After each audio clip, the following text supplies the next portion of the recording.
Assalamualaikum warahmatullahi wabarakatuh. Semangat pagi, sehat walafiat, alhamdulillah. Bagaimana anak-anakku kabar kalian pada pagi hari ini? Semoga kita semua senantiasa dalam keadaan sehat walafiat, senantiasa dalam lindungan Allah Subhanahu wa Ta'ala, dan juga senantiasa dalam curahan kasih sayangnya. Amin, amin ya Rabbal Alamin.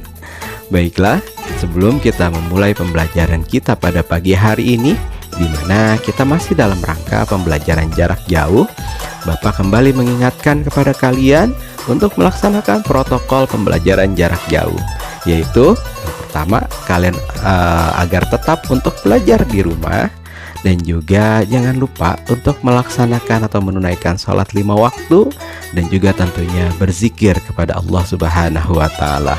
Dan jangan lupa untuk senantiasa membantu orang tua, dan juga jika kalian ingin keluar rumah, jangan lupa untuk menggunakan masker dan juga cuci tangan sebelum dan setelah beraktivitas. Baiklah, sebelum kita memulai pembelajaran kita pada pagi hari ini, mari kita berdoa, kita bermunajat kepada Allah Subhanahu wa Ta'ala dengan membaca surat Al-Fatihah. Mudah-mudahan kita semua senantiasa diberikan perlindungan oleh Allah Subhanahu wa Ta'ala dalam nikmat sehat walafiat, berkah panjang umur, dan mudah-mudahan kita selalu diberikan rahmat dan hidayah dari Allah Subhanahu wa Ta'ala. Dan semoga pembelajaran kita pada pagi hari ini diberikan ridho dan juga kebermanfaatan bagi kita di dunia dan akhirat. Ala hadhihin niyah wa ala kulliyatin sholihah wa li anfusina wa li hazatina wa li ridhai ta'ala fid dunya wal akhirah wa ila hadratin nabiyil mustafa Muhammadin sallallahu alaihi wasallam. Sayulillahi lahumul fatihah. A'udzu billahi minasyaitonir rajim. Bismillahirrahmanirrahim. Alhamdulillahi rabbil alamin. Arrahmanir rahim. Maliki yaumiddin. Iyyaka na'budu wa iyyaka nasta'in. Ihdinas siratal mustaqim. Siratal ladzina an'amta 'alaihim ghairil maghdubi 'alaihim waladdallin. Amin amin ya rabbal alamin. Baiklah, kita lanjut pembelajaran kita dengan menyaksikan video dari Bapak berikut ini. Selamat menyaksikan.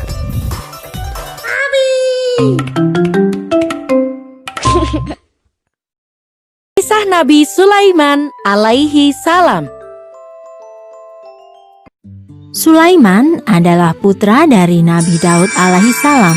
Ia terkenal dengan sifatnya yang terpuji dan juga cerdas. Pernah suatu ketika, ada 2 orang wanita yang memperebutkan satu bayi. Mereka berdua menghadap kepada Nabi Daud untuk meminta keadilan. Nabi Daud memutuskan bahwa bayi itu milik wanita yang lebih tua. Keputusan ini membuat wanita yang lebih muda merasa kecewa. Ia pun meminta Sulaiman untuk memberikan saran. Supaya adil bagi kedua wanita itu, Sulaiman meminta bayi itu dibelah menjadi 2. Saran Sulaiman disambut dengan gembira oleh wanita yang lebih tua. Baginya, itu adalah keputusan yang adil. Sementara wanita yang lebih muda nangis terseduh. Ia berkata, "Lebih baik aku kehilangan bayiku daripada ia dibelah menjadi 2." Sulaiman pun memutuskan bahwa bayi itu adalah anak dari wanita yang lebih muda. Karena seorang ibu tidak mungkin tega melihat anaknya disakiti.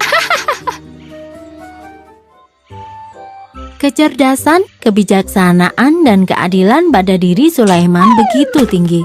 Rakyat Bani Israel langsung mengangkat Sulaiman menjadi raja setelah Nabi Daud wafat. Allah kemudian mengangkat Sulaiman menjadi rasulnya. Pada masa pemerintahan Nabi Sulaiman, rakyat Bani Israel mencapai masa kejayaan. Mereka hidup dalam kemakmuran. Namun, pada masa itu pula, praktek ilmu sihir semakin berkembang. Banyak ahli sihir yang bersekutu dengan setan untuk mempengaruhi rakyat Bani Israel agar meninggalkan ajaran Nabi Sulaiman. Oleh karena itu, Nabi Sulaiman memerintahkan agar semua buku sihir dikumpulkan. Semua buku sihir dikumpulkan dan dikubur di bawah istana. Nabi Sulaiman berdoa, memohon ampun atas dosa dan kesalahan rakyatnya. Nabi pun berpesan, siapapun yang mencoba mengambil catatan ini, niscaya dia akan hangus terbakar. Setelah itu, rakyat Bani Israel pun kembali ke ajaran yang benar. Suatu ketika, Allah Subhanahu wa Ta'ala memerintahkan kepada Nabi Sulaiman untuk membangun sebuah rumah suci atau Baitul Maqdis untuk menyembah dan memuliakan Allah. Pasukan Nabi Sulaiman bahu-membahu membangun Baitul Maqdis di kota Yerusalem. Setelah rumah suci selesai, Allah memerintahkan umatnya untuk berziarah dan berhaji ke Baitul Maqdis tersebut. Nabi Sulaiman pernah bernazar akan berkeliling dunia setelah Baitul Maqdis selesai dibangun. Maka berangkatlah Nabi Sulaiman beserta para pasukannya. Mereka akhirnya tiba di lembah Asgalan, sebuah lembah yang dihuni oleh kerajaan semut. Sang Raja Semut memerintahkan seluruh rakyatnya untuk bersembunyi karena pasukan Nabi Sulaiman sudah dekat. Dan saat tiba di lembah tersebut, Nabi Sulaiman memerintahkan agar pasukannya berhenti sejenak.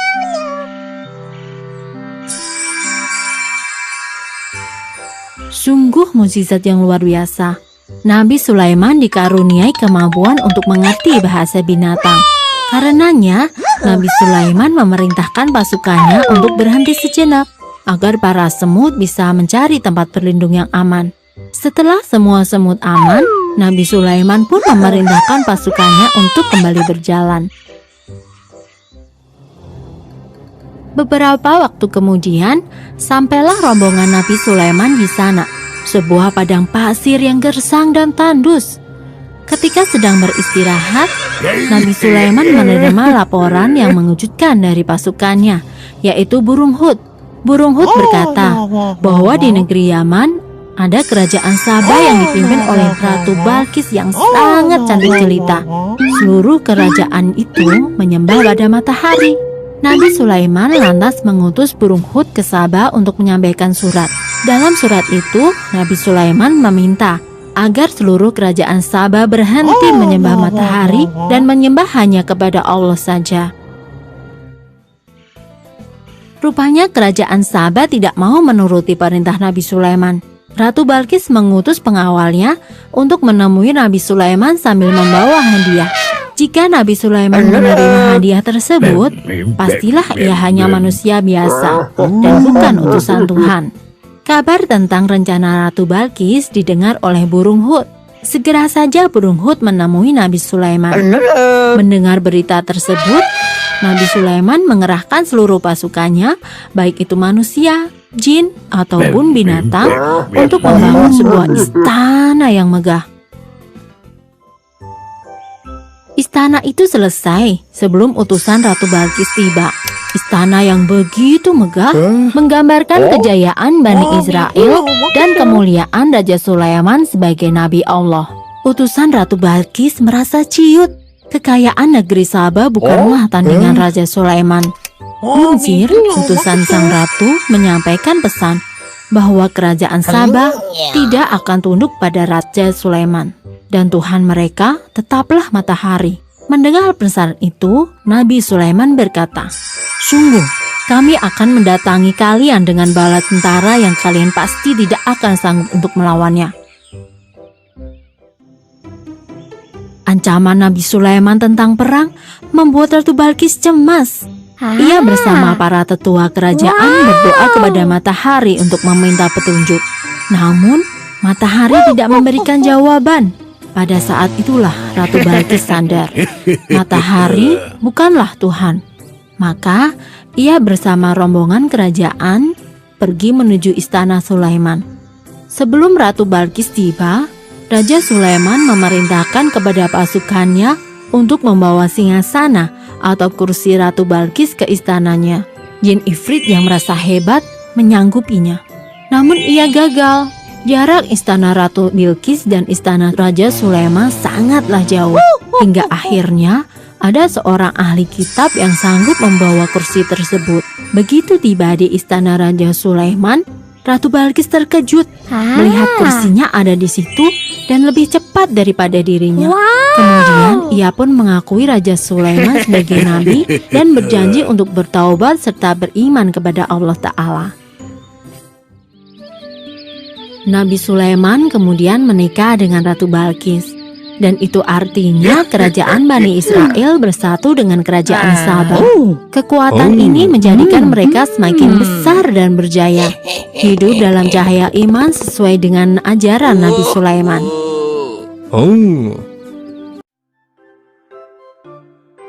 Kisah Nabi Sulaiman dan para semut ada di dalam Al-Quran.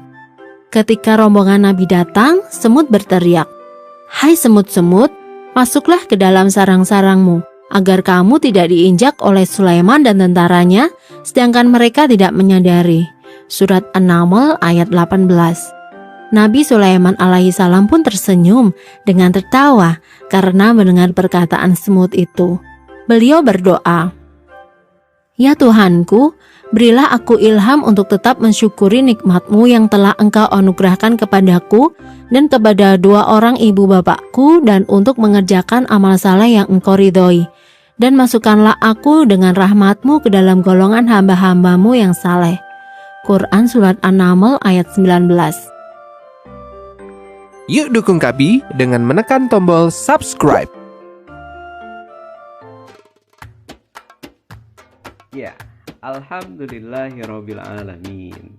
Demikianlah anak-anakku pembelajaran kita pada pagi hari ini. Dan semoga tayangan video yang telah kalian saksikan tadi dapat kalian pahami, dan tentunya nilai-nilai luhur dan nilai-nilai kebaikan yang terkandung dalam video tadi dapat kalian amalkan dalam kehidupan kalian sehari-hari. Salam hormat Bapak untuk kedua orang tua kalian yang telah membantu dalam membimbing kalian selama pembelajaran jarak jauh di rumah.